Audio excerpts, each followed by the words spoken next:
Olá, Catarina. Vou então esclarecer algumas dúvidas. Penso que não vou conseguir esclarecer todas, mas algumas das dúvidas que enviaste por mail então. Começando pela ficha número 3, eu penso que tens dúvidas nos exercícios. Aqui tu dizes 50.3, mas tenho quase certeza que é o 50.1, ou 50.2, desculpa. O 51.2 e o 56. Começando pelo 50.2.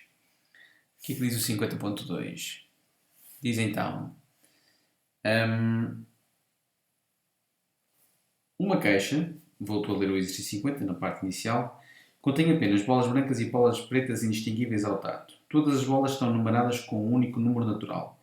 Sabe-se que 2 bolas em cada 5 são pretas. Isto é muito importante, porque está aqui a dizer que 2/5 das bolas são pretas, não é? Ora, se 2/5 das bolas são pretas, então 3/5 das bolas, ou do total de bolas, são brancas. Estamos aqui, deixa-me só pôr aqui o exercício, é o 50.2. Mais 52. Admita agora que a caixa tem N bolas. Extraem-se ao acaso, sucessivamente, isto é, uma de cada vez, e sem reposição, 2 bolas da caixa. Determine N, isto é, o número de bolas que a caixa tem, sabendo que a probabilidade de ambas as bolas serem brancas é igual a 7/20. Ou seja, aqui neste problema, estão-me a dar a probabilidade, aquilo que normalmente me pedem, estão-me a pedir aquilo que normalmente me dão, que é no fundo o número total de bolas que a caixa deveria ter. Este tipo de exercício resolve-se sempre da mesma forma. Tenho que pensar em como é que eles chegaram ao valor daquela probabilidade que me estão a dar. Portanto, eu tenho que fazer de conta que a pergunta é: determina a probabilidade de ambas as bolas serem brancas, não é? Ao tirarmos 2 bolas sucessivamente da caixa. Certamente que para calcularem esta probabilidade pensaram primeiro no número de casos possíveis e para isso pensaram na experiência. A experiência é extrair sucessivamente e não simultaneamente, neste caso sucessivamente implica que a ordem interessa, e sem reposição 2 bolas da caixa. O número total de formas diferentes de o fazer é dado por arranjos de n 2 a 2. Isto porque nós temos n bolas na caixa, temos que escolher 2, ordenar essas 2 uma vez que a extração é sucessiva. O número de casos favoráveis qual é? Bom, eu quero que as 2 bolas extraídas sejam brancas. Ora, se 3/5 das bolas são brancas, então o número de bolas brancas é 3/5 de n. Portanto, podemos concluir aqui, logo, o número de bolas brancas é 3/5 de n, já que n é o total de bolas. Imagina que eu tinha 100 bolas. Se eu quiser saber quantas bolas brancas havia, tinha que fazer 3/5 de 100, uma vez que eu sei que 3/5 das bolas que estão na caixa são brancas, não é? Portanto, o número de bolas brancas é 3/5 de n. Ora, destas 3/5 de n, eu tenho que escolher 2 brancas e ordenar as 2, porque a extração é sucessiva, não é? Portanto, das 3/5 de n bolas, eu tenho que escolher e ordenar 2 delas. Então é este o meu número de casos favoráveis. Ora, então a probabilidade das 2 bolas serem brancas será igual ao número de casos possíveis, arranjos de n 2 a 2, número de casos favoráveis, arranjos de 3/5 de n 2 a 2. Aplicando aqui a fórmula dos arranjos e sabendo eu que a probabilidade de ambas as bolas serem brancas é 7/20, então ficamos com 7/20 igual a 3/5 de n fatorial sobre 3/5 de n menos 2 fatorial. Okay? Fórmula dos arranjos que eu estou a aplicar. Sobre n fatorial sobre n menos 2 fatorial. Resolver equações com fatoriais implica sempre arranjarmos forma de simplificar os fatoriais, de os cortar para que eles desapareçam da equação. Para isso pegamos olhando para estas duas frações, cada uma destas duas frações, pegamos no fatorial maior. Ora, olhando para esta fração aqui, eu tenho o 3 quintos de n fatorial e o 3 quintos de n menos 2 fatorial. Claro que o fatorial aqui de cima é maior e andamos com ele um pouco para a frente. Ora, o 3 quintos de n fatorial é o 3 quintos de n vezes o 3 quintos de n menos 1 vezes o 3 quintos de n menos 2. Bom, e paramos aqui, já que já permite aqui este 3 quintos de n menos 2 fatorial cortar aqui com o fatorial aqui que está em baixo, no denominador da fração. Aqui fazemos o mesmo processo, o n fatorial é o n, vezes o n menos 1, vezes o n menos 2, fatorial, sobre n menos 2, fatorial. Cortamos. E então ficamos com 7 sobre 20 igual. Bom, aplicando a propriedade distributiva, ficamos com 9 sobre 25 n ao quadrado, menos 3 quintos de n, e aqui aplicando a propriedade distributiva, n ao quadrado menos n. Passando aqui a multiplicar, o n ao quadrado menos n para o 7 e o 20 a multiplicar ali para o segundo membro, ficamos com 7n ao quadrado, menos 7n, igual 20 vezes 9 sobre 25 dá 36 sobre 5n ao quadrado, menos, ora, 20 vezes 3 quintos dá 12, exatamente, portanto vamos ficar com menos 12n. Reduzindo ao mesmo denominador, ou seja, multiplicando por 5 estes termos, ficamos com 35n ao quadrado menos 35n igual a 36n ao quadrado menos 60n. Ao passar para o primeiro membro, ficamos com menos n ao quadrado mais 25n igual a 0, pondo n em evidência, ficamos com n menos n mais 25 igual a 0 e, portanto, o n é 0 ou o n é 25. Uma vez que o número de bolas tem que ser um número natural, então o n só pode ser o 25, o que implica que foram colocadas na caixa 25 bolas. Uma outra forma de resolver aqui este exercício seria pensar da seguinte forma. Como a extração é sucessiva, e sem reposição, mas sobretudo por ser sucessiva, significa que eu tenho aqui duas tarefas a cumprir, mas não vão ser realizadas de forma simultânea, uma de cada vez.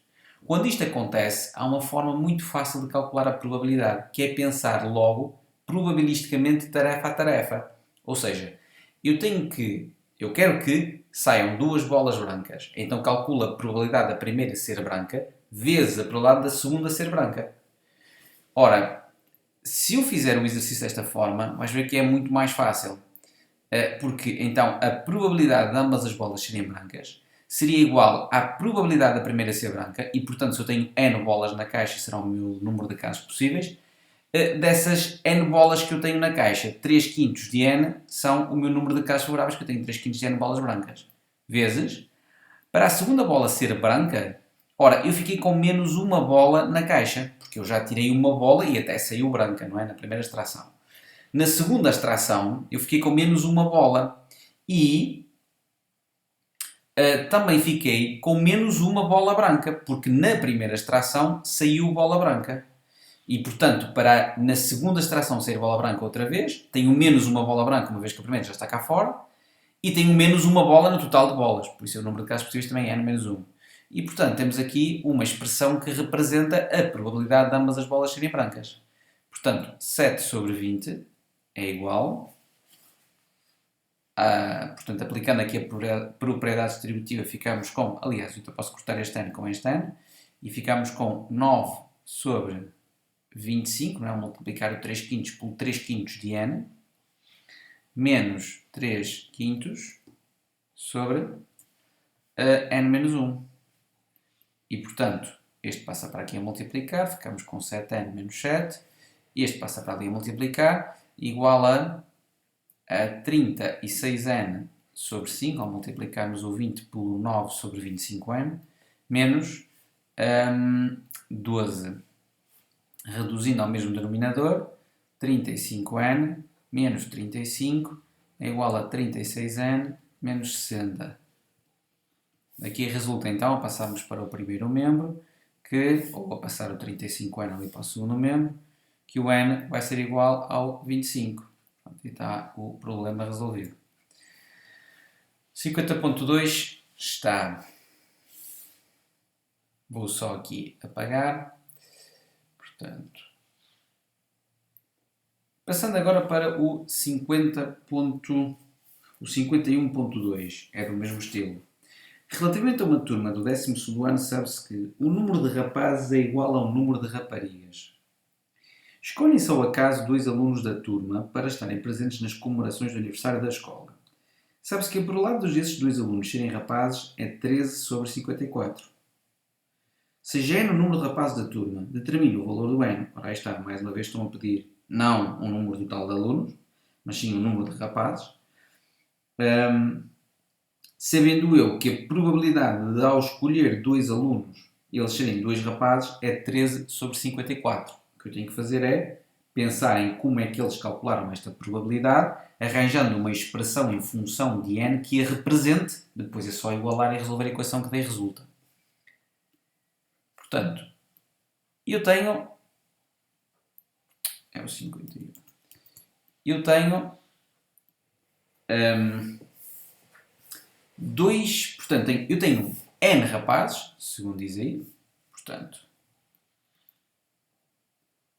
temos n rapazes, e como diz no enunciado do exercício que o número de rapazes é igual ao número de raparigas, então temos n raparigas. Portanto, como o número de rapazes é igual ao número de raparigas, então temos n raparigas. Logo, se temos n rapazes e n raparigas, o número total de alunos é 2n. Então temos 2n alunos. Para calcularmos a probabilidade ao escolhermos 2 alunos serem 2 rapazes, então, número de casos possíveis. A experiência consiste em escolher 2 alunos de entre os alunos. Portanto, escolher 2 alunos da turma, não é? Quantos alunos temos? Temos 2n. Portanto, dos 2n, vamos escolher 2. Número de casos favoráveis. Aqui já não vai dar para fazer o mesmo que fizemos no exercício anterior, relativamente ao segundo processo. Porque aquele segundo processo de pensar probabilisticamente tarefa a tarefa só é possível quando é feita uma sequência de tarefas. Quando é uma primeira tarefa, uma segunda. Aqui, neste caso, a escolha dos 2 alunos é simultânea. Portanto, temos mesmo que fazer assim. Segundo, o número de casos favoráveis. O que é que eu quero que aconteça? Que os 2 alunos escolhidos sejam rapazes. Então, dos n rapazes, tenho que escolher 2. Está aqui o meu número de casos favoráveis. Ora, sendo assim, a probabilidade de eu escolher 2 rapazes é dada por combinações de n 2 a 2, a dividir por combinações de 2n 2 a 2. Vamos então resolver esta equação. Eu sei que essa probabilidade é 13 sobre 54, é igual, aplicando a fórmula das combinações, n fatorial sobre 2 fatorial vezes n menos 2 fatorial, e aqui ficamos com 2n fatorial sobre 2 fatorial vezes 2n menos 2 fatorial. Vamos então resolver aqui a equação. 13 sobre 54 é igual... Como eu disse há pouco, temos que fazer aqui é simplificar cada uma das frações cortando os fatoriais. Pegamos no maior fatorial, que neste caso é o n, e andamos com ele um pouco para a frente. O n fatorial é o n, vezes o n menos 1, vezes o n menos 2 fatorial, sobre 2 fatorial é 2, vezes n menos 2 fatorial. Isto corta. 2n fatorial é 2n, vezes 2n menos 1, vezes 2n menos 2, fatorial, paramos aqui, sobre 2 fatorial é 2, vezes 2n menos 2, fatorial. E cortamos. Ora, 13 sobre 54 será então igual... Bom, fazendo ali as continhas, ficamos com n ao quadrado menos n sobre 2. E aqui ficamos com 4n ao quadrado, multiplicando o 2n pelo 2n, menos 2n, ou multiplicamos o 2n por menos 1, sobre 2. Estes dois cortam. Passamos agora este para aqui a multiplicar, e este para ali a multiplicar, e ficamos com 13 vezes 4 dá 52n ao quadrado, menos 26n é igual a 54n ao quadrado, menos 54n. Portanto, passando agora para aqui o primeiro membro, portanto, ficamos com menos 2n ao quadrado, mais, portanto, 54, 26, portanto, dá 28, 28n igual a 0, pondo o n em evidência, n, menos 2n mais 28 igual a 0, e, portanto, n igual a 0 ou n igual a 14. Como o n é um número natural, automaticamente a solução é o n igual a 14. Significa isto que existem na turma 14 rapazes. Bom, e está feito o exercício. O próximo é o exercício 56. Portanto, vamos aqui apagar. Tá. Exercício 56. Bom, tem aqui exercício 4, porque no original, que foi um teste intermédio, teste intermédio 2013-2014, ele era exercício 4. Diz assim: na figura 1 está representada a inferencial ortonormal do AXYZ um octaedro regular cujos vértices pertencem aos eixos coordenados. Escolhem-se ao acaso dois vértices distintos do octaedro. Qual é a probabilidade da reta definida por esses dois vértices ser paralela à reta definida por x igual a 1 e y igual a 2? Apresenta o resultado na forma de fração. Bom, eu quero calcular uma probabilidade e parece-me que o mais fácil é calculá-la usando a lei de Laplace. Para isso, vou começar por contabilizar o número de casos possíveis. E, portanto, qual é a minha experiência? Diz aqui que a experiência é escolher ao acaso dois vértices do octaedro. Quantos vértices ele tem? 1, 2, 3, 4, 5, 6. Então, dos 6 vértices, escolho 2. Só por escrever isto, eu já vou ter pontos. Combinações 6 vezes a 2 dá 15, se não estou em erro. Número de casos favoráveis. O que é que eu quero que aconteça? Quero que os dois vértices escolhidos definam uma reta que seja paralela a esta reta aqui, a reta definida pela condição x igual a 1 e y igual a 2. Que reta é esta? Aquele i que ali está representa exatamente a interseção entre o plano x igual a 1 e o plano y igual a 2. Ora, o plano x igual a 1, este aqui é o plano x igual a 0, o plano z ou y. O plano x igual a 1 é um plano que está à frente deste plano uma unidade, ou seja, é como se ele ficasse, vou tentar desenhar aqui à frente, fosse puxado aqui o plano x igual a 0, fosse puxado para a frente uma unidade. Ok? Temos então aqui o plano x igual a 1. Para além disso, temos que representar o plano y igual a 2. Ora, o plano y igual a 0 é o z ou x, é este plano aqui. Portanto, o plano y igual a 2 é um plano que é paralelo a este, mas que resulta de deslocarmos o plano 2 unidades para a frente. Portanto, vai ficar mais ou menos um plano assim. Ok? De facto, significa que andamos aqui 2 unidades para a frente. De facto, estes dois planos, o vermelho e o azul, acabam por se intersetar numa reta, algures por aqui, a reta mais ou menos por aqui, que acaba por ser uma reta paralela ao eixo OZ. Portanto, os dois vértices que eu escolher têm que ser dois vértices que definam uma reta paralela ao eixo OZ. Ora, para ser paralela ao eixo OZ, por exemplo, e esta é a forma mais eficaz de contabilizar os casos favoráveis nos exercícios de geometria, é pensar caso a caso. Por exemplo, se eu escolher o vértice A e o vértice F, A reta que eu defino é de facto uma reta paralela aqui a esta. Se eu escolher, por exemplo, o vértice E e o vértice C, a reta definida por eles já não é uma reta paralela a esta reta aqui. Mas, se eu escolher, por exemplo, o vértice A e o vértice B, a reta definida por eles é uma reta, a reta definida por estes dois vértices é uma reta paralela a esta? Não, porque de facto uma reta paralela à outra, se os vetores diretores forem colineares, tiverem a mesma direção. Aqui as direções são diferentes. Para já, repara que só encontramos duas retas que são dois vértices que definem uma reta que é paralela aqui a esta reta. A questão é, há mais situações para além dessa?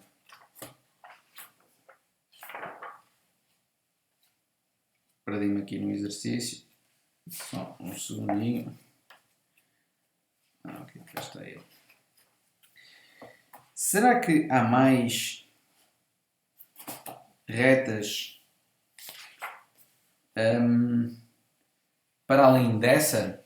Na minha opinião, não. Na minha opinião, e a verdade é que não há.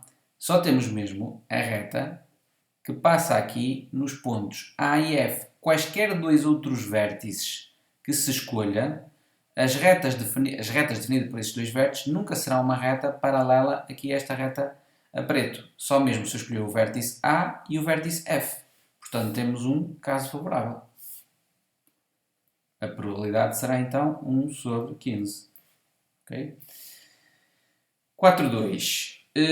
Considere a experiência aleatória que consiste em escolher ao acaso um dos vértices do octaedro. Sejam x e y nos acontecimentos seguintes. X. O vértice escolhido pertence ao plano definido por y igual a 0. Pois, agora dava jeito a apagar isto aqui, não é? Bom, vamos tentar. O vértice escolhido pertence ao plano definido por y igual a 0. O plano y igual a 0 é aqui este plano. É o plano x ou z. É este plano aqui. Plano y igual a 0.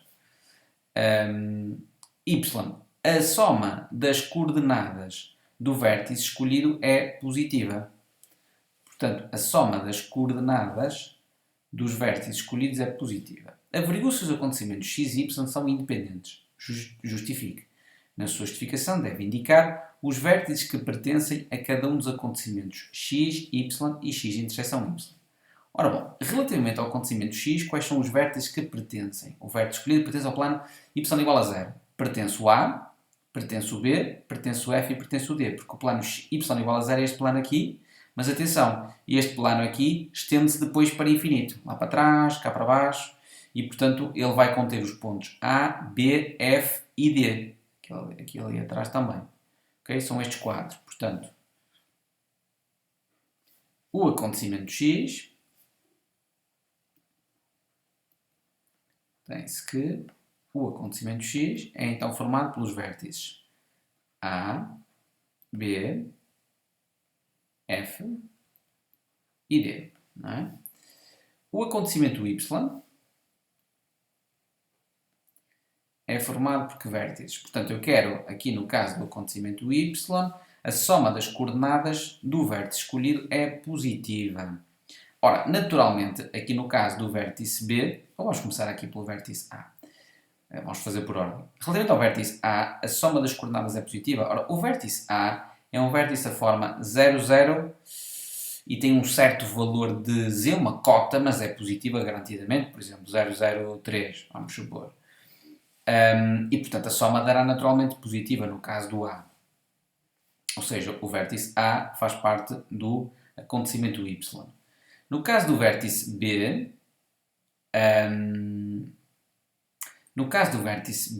também acontece a mesma coisa, porque é da forma 00x com x positivo.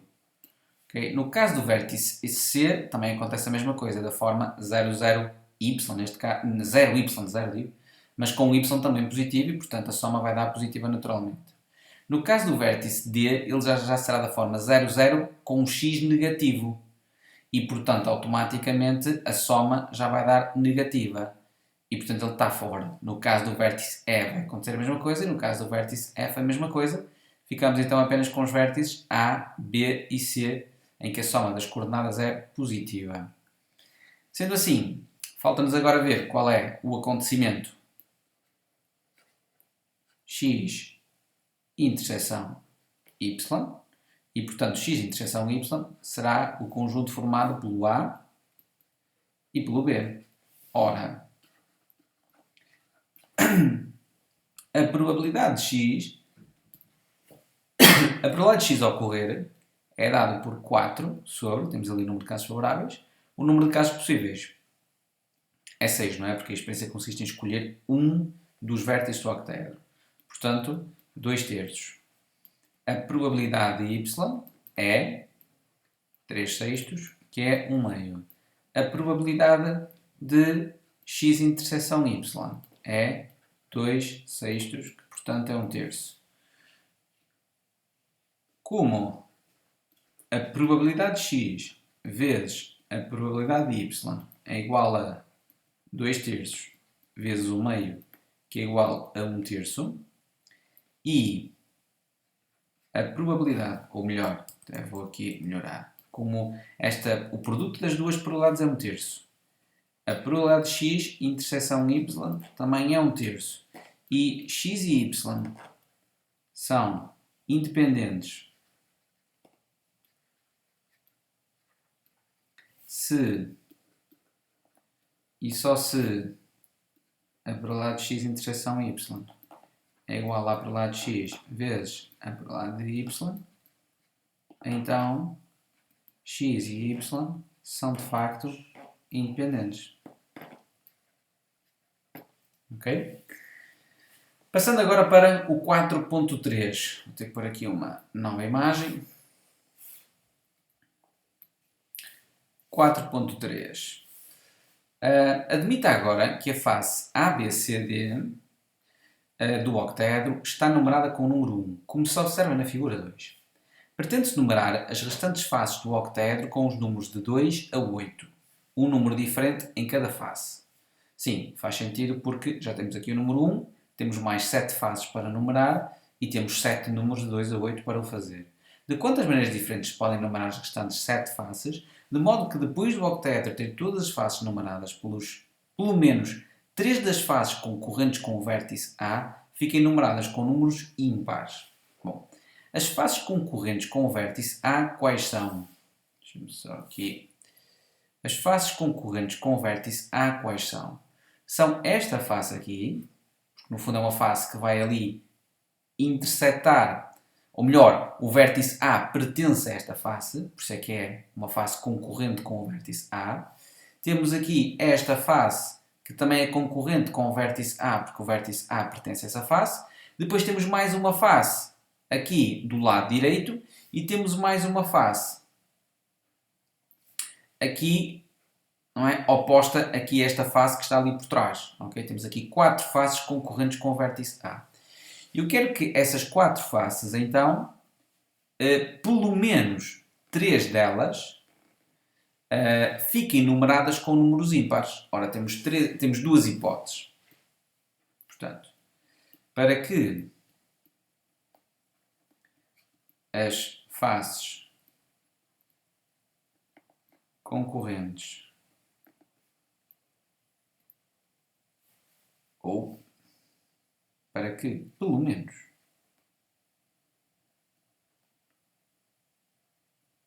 duas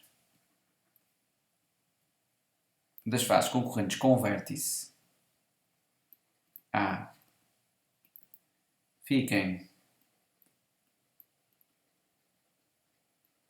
numeradas com número ímpar, temos 2 situações. Na primeira, portanto, temos aqui 2 situações, não é? Na primeira, ficamos com 3 faces ímpares e uma par.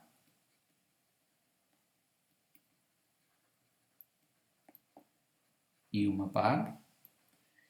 E depois, uma segunda, em que temos 4 faces ímpares, não é? Portanto, pelo menos 3, eu pus aqui 2, mas na verdade são 3, ok? Pelo menos 3 das faces ficam numeradas com o número ímpar, portanto temos 3 faces ímpares e uma par, ou então as 4 faces ímpares. Ok? Temos estas duas situações. Quantos números ímpares nós temos? Portanto, o conjunto dos números ímpares aqui é um conjunto formado por que números? Portanto, o 1 está a gasto. Temos apenas o 3, o 5 e o 7. Certo? São os ímpares que temos disponíveis. Ora, para ficarmos com 3 faces ímpares ali em cima e uma par, como já temos uma ímpar, só precisamos de 2 ímpares e de um par. Então, dos 3 ímpares disponíveis, escolhemos 2. Dos pares que nos restam, não é? Nós temos aqui, eu não coloquei, mas os números pares que nós temos são o 2, 4, 6 e 8. Portanto, temos estes 4. Dos 4 pares, escolho 1. Permuto os 3, naturalmente, porque aqui a ordenação também é importante. Mas repara que eu fiz aqui uma separação entre a escolha e a ordenação. Eu gosto sempre de fazer isto. Não gosto logo de usar arranjos. Primeiro escolho e depois é que ordeno. Portanto, escolhi os 2 números ímpares, escolhi um número par e fiquei com 3 números na mão. Agora pego nesses 3, é só permutá-los nas 3 faces. Vezes, porque só numerei as faces de cima, falta numerar as 4 de baixo. Também só me restam 4 números para numerar as 4 faces de baixo vezes 4 fatorial. Ou então, escolho para ficar com as 4 faces ímpares. Com as 4 faces ímpares, tenho que escolher os 3 ímpares lá para cima. Nesse caso, dos 3 ímpares tenho que escolher os 3. Nem é preciso contabilizar as formas diferentes de o fazer, porque só há uma forma.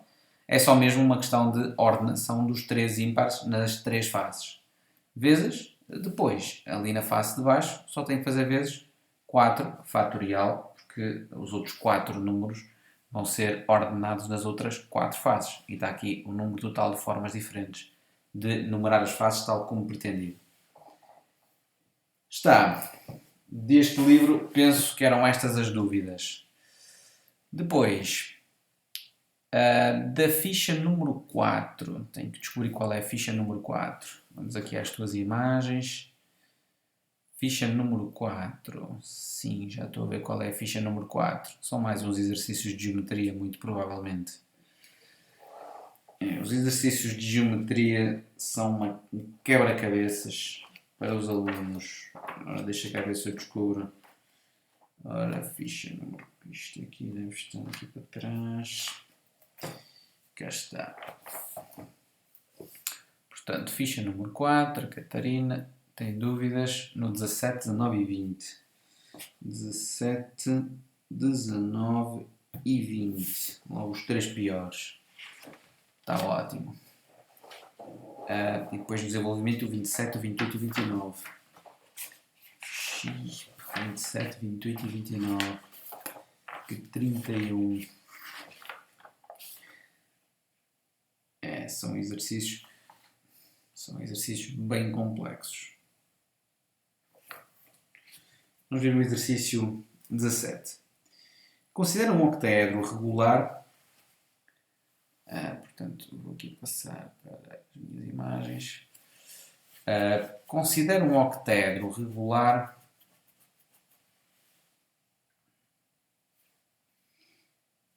Portanto, considera um octaedro regular. Um octaedro regular, no fundo, é uma figura parecida com esta que aqui está. Escolhendo ao acaso 2 vértices do octaedro, qual é a probabilidade desses vértices serem extremos da mesma aresta? Portanto, um octaedro é uma figura mais ou menos deste género. Eu vou tentar usar aqui este octaedro. Eu penso que a borracha, se eu começar a apagar, vai fazer a asneira e vai apagar a própria... Pois, vai apagar a própria imagem.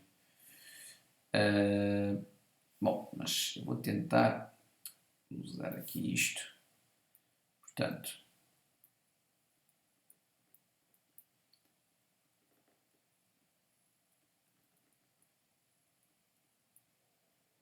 temos aqui o outro vértice octaedro cá atrás. Bom, temos aqui então o nosso octaedro, que tem aqui os nossos 6 vértices. Falta só unir aqui este. Ok. Acho que agora está tudo. Diz aqui que se vão escolher 2 vértices e, portanto, naturalmente, o número de casos possíveis é dado por combinações de 6, 2 a 2, naturalmente. O número de casos favoráveis. Ora, o que é que eu quero que aconteça? Que esses 2 vértices escolhidos sejam extremos da mesma aresta. Ou seja, podia, por exemplo, escolher, se eu escolher os vértices A e B, são extremos de uma mesma aresta. Mas se eu escolher os vértices A, e vamos supor que este aqui é o F, então se eu escolher os vértices A e F, eles não são extremos da mesma aresta. Se escolher o B e o C, são extremos da mesma aresta. Repara que eu estou a fazer aqui isto, esta contagem dos favoráveis, da mesma forma que fiz a contagem há pouco. Que é pensando caso a caso. Em geometria é quase sempre assim que se tem que fazer, é pensar caso a caso.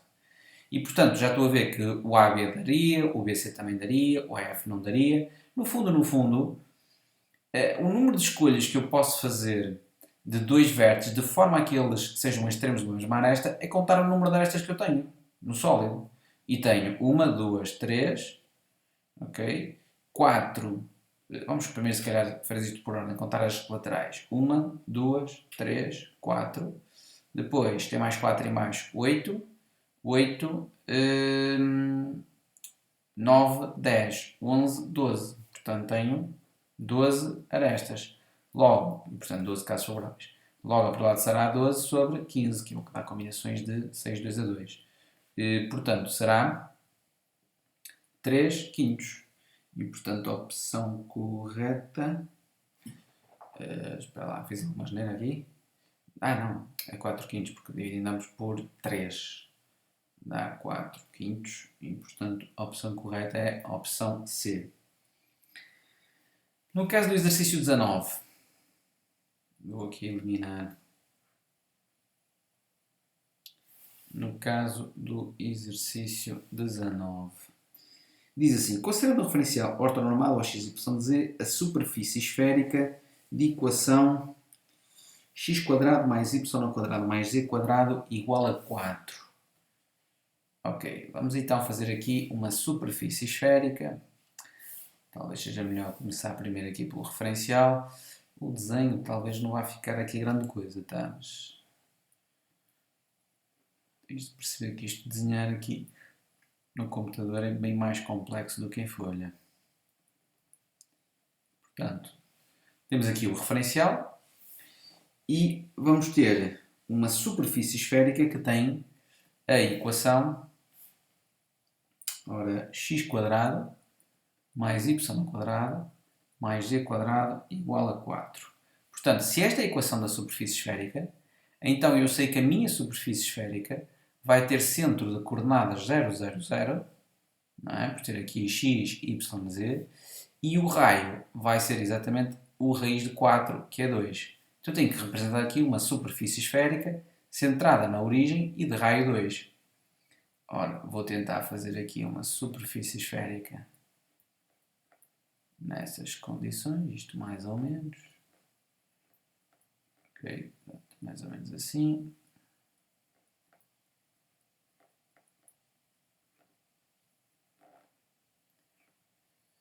Ok, tá.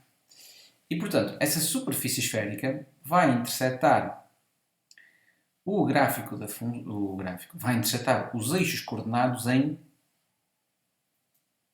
6 pontos. Um aqui no eixo do x na parte da frente, depois outro ali atrás na parte do semi-eixo negativo ao x, um aqui à esquerda, no eixo negativo, no semi-eixo negativo ao y, no semi-eixo positivo ao y, no semi-eixo positivo ao z e no semi-eixo negativo ao z. Ok? Aliás, eu até vou fazer aqui uma questão. Ok? Vou marcar agora. Vais perceber porquê. Aqui um bocadinho. Portanto, aqui assim, assim, assim e assim. Temos aqui então os pontos de interseção nesta superfície esférica com o referencial, com os eixos do referencial, são estes 6 pontos. Vou então aqui eliminar a minha superfície esférica e ficar só com os pontos. Portanto, temos aqui os nossos 6 pontos. Eu até posso chamar ponto A, ponto B, ponto C, D, E e F. Ora, vou considerar estes 6 pontos. Pergunta: qual é a probabilidade de o plano definido por esses 3 pontos... escolhem-se ao acaso 3 desses pontos. Não é? Destes 6 pontos vão ser escolhidos 3. Claro que o número de casos possíveis vai ser dado de combinações de 6, 3 a 3. Número de casos favoráveis. O que é que eu quero que aconteça? Que esses 3 pontos... qual é a probabilidade dos 3 pontos definirem um plano que seja paralelo à reta definida por x igual a menos 1 e z igual a menos 1? Bom, esta reta é uma chatice. Vamos lá ver se eu vou conseguir desenhar essa reta. A reta que estamos aqui a tratar é a reta que resulta da interseção do plano x igual a menos 1. Este aqui é o plano x igual a 0. Vai ter que ser empurrado para trás uma unidade. Ficamos então aqui com o plano x igual a menos 1.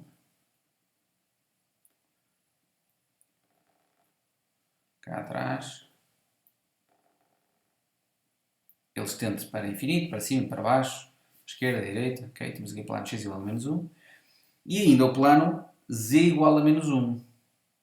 Ora, o plano z igual a menos 1, aqui temos o z igual a 0, que representa o chão. Temos que arrastar uma unidade para baixo.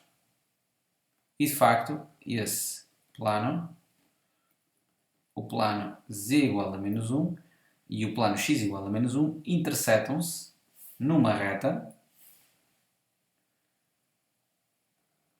Aqui, esta reta aqui, ok, que acaba por ser uma reta paralela ao eixo OY. Vou só tirar ali os planos. Portanto, cá está. É uma reta paralela ao eixo OY. Repara que, se por exemplo nós escolhermos estes 3 pontos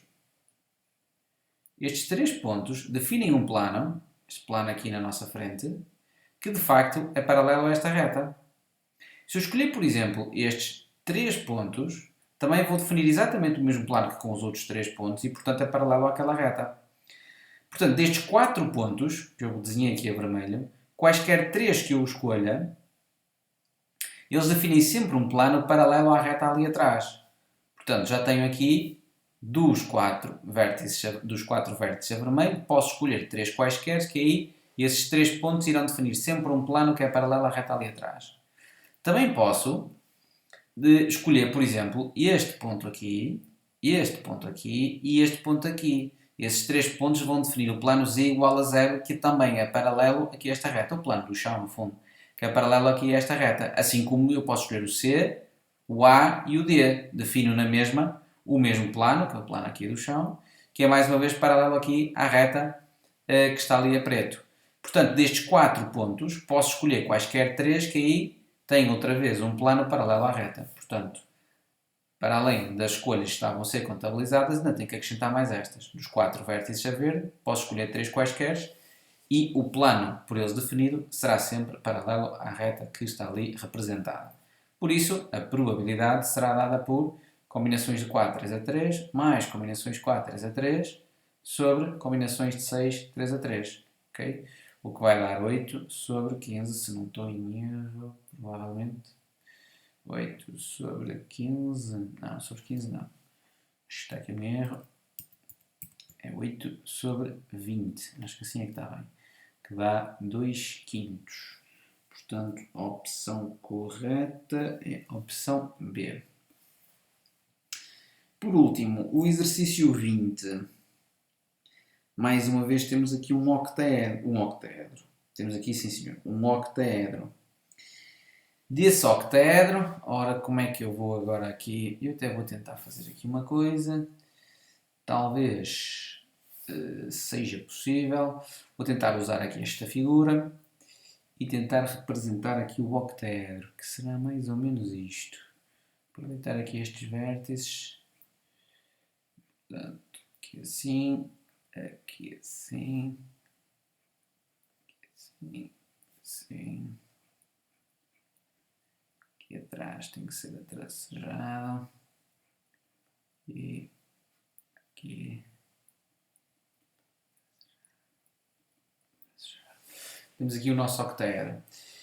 Portanto, destes 6 vértices do octaedro vão ser escolhidos 3. Daí o número de casos possíveis ser dado novamente por combinações de 6, 3 a 3. Em termos de número de casos favoráveis, o que é que eu quero que aconteça? Que esses 3 vértices definam um plano perpendicular ao plano de equação z igual a 5.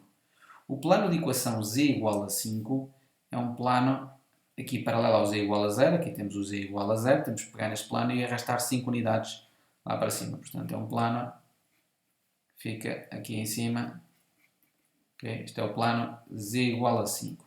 Eu quero que o plano definido por estes 3 pontos que eu vou escolher aqui do octaedro, dos vértices do octaedro, defina um plano perpendicular. Ora, se eu escolher, por exemplo, este vértice aqui, e este aqui, e este aqui, estes 3 pontos vão definir aqui o plano y igual a 0, que é naturalmente perpendicular aqui ao z igual a 5.